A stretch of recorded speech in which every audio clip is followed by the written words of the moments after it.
प्यारे बच्चों नमस्कार। VGS क्लासेस में मैं सन्नी कुमार आपका स्वागत करता हूं। आज मैं जीव विज्ञान का जो अति महत्वपूर्ण प्रश्न है, जो आपके एग्जाम के दृष्टिकोण से बहुत महत्वपूर्ण होने वाली है, वो हम प्रश्न लेकर के आए हैं जो कल के पेपर में आपको देखने के लिए मिलेगा। तो चलिए शुरू करते हैं बिना समय गंवाए हुए। आप लोग शुरू से अंत तक पूरा वीडियो को देखिएगा। पहला प्रश्न है कि ईस्ट में प्रजनन मुख्यतः किसके माध्यम से होता है? तो ईस्ट में जो होता है वो किसके माध्यम से होता है? मुकुलन के माध्यम से। आगे बढ़ते हैं। आगे है कि युग्मक सामान्यतः किस प्रकार के होते हैं? तो युग्मक जो होते हैं वो हैप्लॉइड यानी कि एक गुणक होते हैं। आगे पुष्पासन खाया जाता है, तो किसमें हो जाएगा? पुष्पासन यानी सेब का। अनुमीलिय परागन वाले पौधों में निश्चित रूप से होता है। कौन परागन? स्वपरागन हो जाएगा। निम्नलिखित में से कौन जंतु उभयलिंगी नहीं है? तो कौन उभयलिंगी नहीं है? तो घरेलू मक्खी उभयलिंगी नहीं है, बाकी सब उभयलिंगी है। उभयलिंगी प्राणी है। उभयलिंगी प्राणी कौन है? तो आप लोग जानते हैं कि उभयलिंगी प्राणी कौन हो जाएगा? केचुआ। आगे बढ़ते हैं। आगे बीज चोल खाया जाता है। बीज चोल किसका खाया जाएगा? तो शरीफा का। आगे निम्न में से किस जल में परागन होता है? तो कौन जल में परागन हो जाएगा? तो जलकुंभी हाइड्रिला दोनों हो जाएगा, यानी ऑप्शन नंबर ए डी हो जाएगा, ए और सी दोनों। आगे है अंड प्रजक है। अंड प्रजक कौन है? यानी कि जो अंडे देते हैं, तो सब हो जाएगा, मुर्गी भी, सांप भी, मगरमच्छ भी, इनमें से सभी। आप लोग अंत तक देखिएगा, कई सारे प्रश्न आपको कल के एग्जाम में देखने के लिए मिलेगा। आगे है गैमीट निर्माण को कहते हैं, तो क्या कहते हैं? नाम में से याद रखिएगा गैमीट, तो यहां गैमीटोजेनेसिस। आगे है निम्न में से कौन एकलिंगी है? एकलिंगी कौन हो जाएगा? तो पपीता। कई बार ऑफलाइन में भी बताया है, एकलिंगी क्या हो जाएगा? पपीता हो जाएगा ना। आगे बढ़ते हैं।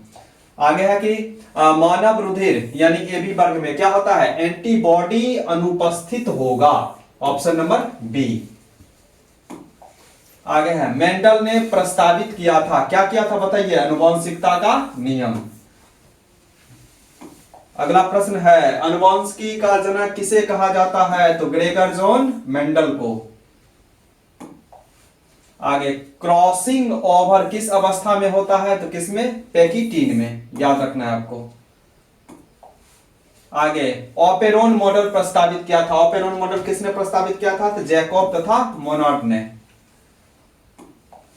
आगे है प्रतिकोडोन पाए जाते हैं, कौन आरएनए? TRNA, transfer RNA. आगे कानों पर बाल की बहुलता का जीन पाया जाता है, कान पर जो बाल होता है, देखते हैं ये कान पर बाल, तो कौन क्रोमोसोम? यानी कौन? वाई क्रोमोसोम ना, इसको ध्यान रखना है। आगे न्यूक्लिक अम्ल पॉलीमर है, यानी न्यूक्लिक अम्ल पॉलीमर मतलब होता है बहुलक ना, किसका है? तो किसका हो जाएगा? न्यूक्लियोटाइड का। आगे पृथक्करण के सिद्धांत को और क्या कहते हैं? तो इसको क्या कहा जाता है? युग्मकों की शुद्धता का नियम। क्या कहा जाता है? युग्मकों की शुद्धता का नियम। आगे मेंडल के नियम का अपवाद है। मेंडल के नियम का अपवाद क्या है? सहलग्नता। आगे स्त्री दल चक्र यानी पुष्पों में बना है किसके द्वारा? स्टिग्मा भी, स्टाइल भी हो जाएगा, ओवरी भी हो जाएगा, यानी उपरोक्त सभी। आगे निम्न में से कौन सी वायरस से होने वाली बीमारी नहीं है? तो ये तो सब हो जाएगा, मम्पस भी हो जाएगा, इन्फ्लुएंजा भी, मिजलिस भी। डिप्थीरिया नहीं होगा। डिप्थीरिया किससे होता है बताइए? डिप्थीरिया जो होता है किससे? जीवाणु से होता है। किससे होता है जी? जीवाणु से। यहाँ क्वेश्चन पूरा पढ़ना है, वायरस से नहीं होने वाली, यानी वायरस मतलब विषाणु, ठीक है ना, ये भी ध्यान रखना है आपको। आगे गर्भाशय में कोपर टी जो होता है एक प्रभावी एवं अंतः गर्भाशय युक्ति होने का मुख्य कारण है। इसकी गतिशीलता को क्या कर देगा? कम कर देगा। आगे है डीएनए से आरएनए की भिन्नता कैसे है? तो डीएनए में क्या होता है बताइए? डीएनए का डीऑक्सीराइबोस न्यूक्लिक एसिड यानी डीऑक्सीराइबोस हो जाएगा, ठीक है। आगे जनसंख्या अधिक होने पर क्या होता है बताइए? जनसंख्या अधिक होने पर क्या होगा? आय में कमी होगी, ठीक है, जमीन में कमी, खनिज पदार्थ में कमी, सभी हो जाएगा, इनमें से सभी, ऑप्शन नंबर डी।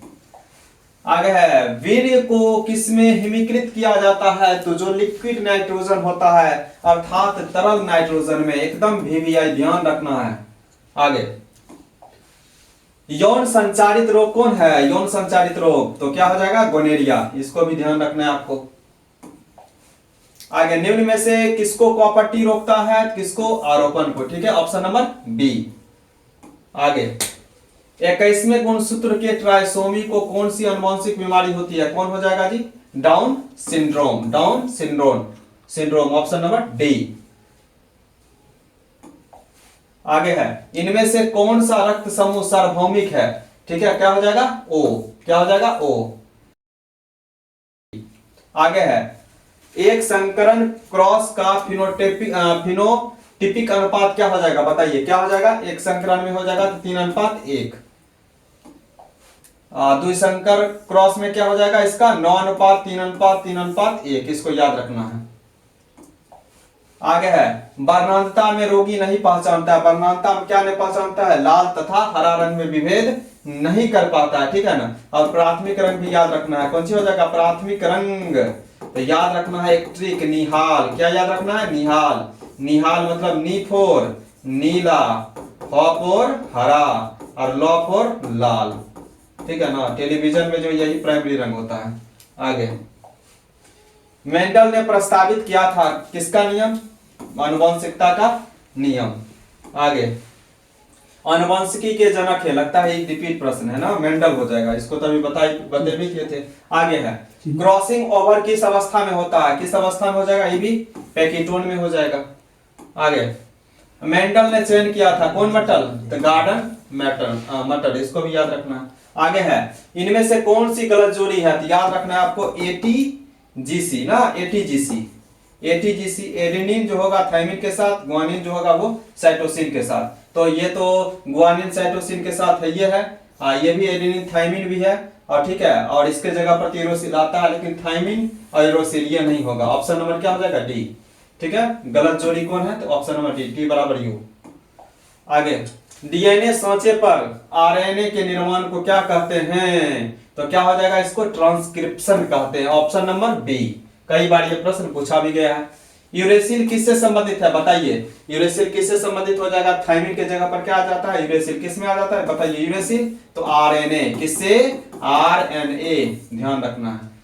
आगे, ऑपेरोन मॉडल क्या प्रदर्शित करता है? ऑपेरोन मॉडल क्या प्रदर्शित करेगा जी? जीन का रेगुलेशन ना, जीन का क्या करेगा? रेगुलेशन। आगे बढ़ते हैं। आगे है, इनमें से कौन नाइट्रोजनी बेस डीएनए में नहीं पाया जाता है? तभी बताए डीएनए में क्या नहीं पाया जाएगा? यूरोसिल। बाकी साइटोसिन भी पाया जाएगा, ग्वानिन भी पाया जाएगा, थायमिन भी पाया जाएगा। ठीक है, और एक क्या पाया जाएगा? एडेनिन। क्या पाया जाएगा? एडेनिन। एडेनिन, थायमिन, ग्वानिन और साइटोसिन। ठीक है, इसको याद रखना। आगे है कि डीएनए इनमें से किसका आनुवंशिक पदार्थ है ना? किसका हो जाएगा? बताइए। बैक्टीरियोफेज का। आगे, डीएनए से एमआरएनए बनने की क्रिया को क्या कहते हैं? तो क्या कहेंगे जी? ट्रांसक्रिप्शन ना। आगे है, बी डीएनए के एक पूर्ण घुमाव को नाइट्रोजनी बेस कितने पेयर्स होते हैं जी? इसमें 10 पेयर्स हो जाएंगे। कितने पेयर्स? 10 पेयर्स। आगे, आनुवंशिक कूट में कितने कूट होते हैं? बताइए। 64। कितने हो जाएंगे? 64। आगे है, ऑपेरोन मॉडल प्रस्तावित किया था जैकब तथा मोनोड ने। प्रतिकोडोन पाए जाते हैं किसमें? TRNA, transfer RNA. कानों पर बाल, ये तो रिपीट प्रश्न है। वाई क्रोमोसोम पर 2-3 प्रश्न ऐसे हैं, रिपीट हो गया ना। न्यूक्लिक अम्ल पॉलीमर है, ये भी तो बताया न्यूक्लियोटाइड का।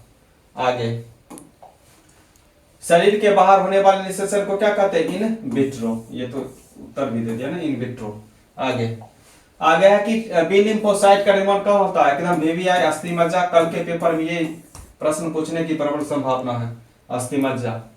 आगे, क्षय रोग का संक्रमण मुख्यतः किसके द्वारा होता है जी? किसके द्वारा हो जाएगा? हवा के द्वारा। किसके द्वारा? हवा के द्वारा।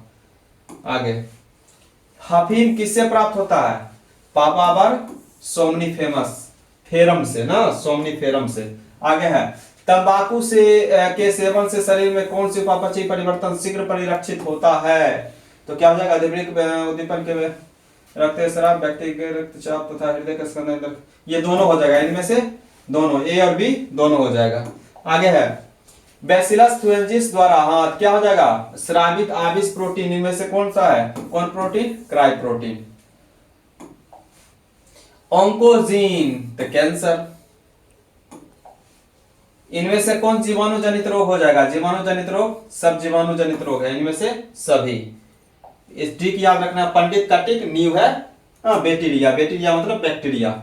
मलेरिया का रोग उत्पन्न होता है, मलेरिया किसके कारण, मादा एनफ्लीज मच्छर, मादा एनफ्लीज यानी कि मादा एनफ्लीज, ये गलत है, मादा एडीज है, क्या हो जाएगा, मादा एनफ्लीज। मादा एनफ्लीज कहां है, ऑप्शन नंबर बी। आगे है एड्स बीमारी, एचआईवी किस कोशिका को नष्ट करता है, कौन, T4 लिम्फोसाइट। इन निम्न में से कौन विषाणु जनित रोग है, कौन विषाणु जनित रोग है, तो सब है ना। याद करने का तरीका है, ए चाचा वायरस, चाइनीज पटाखा दे रे, ठीक है ना, ट्रिक बताए हैं। आगे बिडॉल जांच किसके द्वारा होता है, ये भी पूछने की प्रबल संभावना है, याद रखिएगा। टाइफाइड, क्या हो जाएगा, टाइफाइड। आगे एलिफेंटिस का कारक क्या होता है, बुचेरिया ब्रैंकोप्टाई, ठीक है ना, तो बुचेरिया याद रखिएगा। आगे है एचआईवी निम्न में से किस कोशिका पर आक्रमण करता है, कौन कोशिका हो जाएगा, टी हेल्पर कोशिका ना, टी हेल्पर कोशिका। आगे है निम्न में से कौन द्विगुणित संरचना है, कौन सी हो जाएगा, युग्मनज यानी जायगोट, क्या हो जाएगा, जायगोट ना, इसको भी आपको ध्यान में रखना है। आगे है कि ऐसे पदार्थ जिनके प्रति प्रतिरक्षा अनुक्रिया होती है उसको क्या कहते हैं, एलर्जन ना। आगे है कि एलर्जी में बनने वाली प्रतिक्रियाएं क्या हो जाएगा, आईजी प्रकार, दोनों ऑप्शन सेम ही है ना, आईजी प्रकार के। आगे है एलर्जी के कारण निकलने वाले रसायन हैं, एलर्जी कारण क्या हो जाएगा, हिस्टामिन और सीरोटोनिन दोनों होगा, यानी सी, ए और बी दोनों हो जाएगा। आगे अत्यधिक अल्कोहल लेने से शरीर का कौन सा अंग सबसे ज्यादा प्रभावित होगा, कौन होगा, यकृत होगा। इसको भी आपको क्या करना है, ध्यान में रखना है, ठीक है। अगर ये पूरी सेशन आपको अच्छा लगा तो प्यारा सा एक लाइक कर दें, अच्छा सा एक कमेंट कर दें, और चैनल को नए हैं तो चैनल को जरूर सब्सक्राइब करें। और मैं पुनः जब एग्जाम खत्म हो जाएगा तो फिर एग्जाम का एनालिसिस करवाने के लिए जरूर आऊंगा।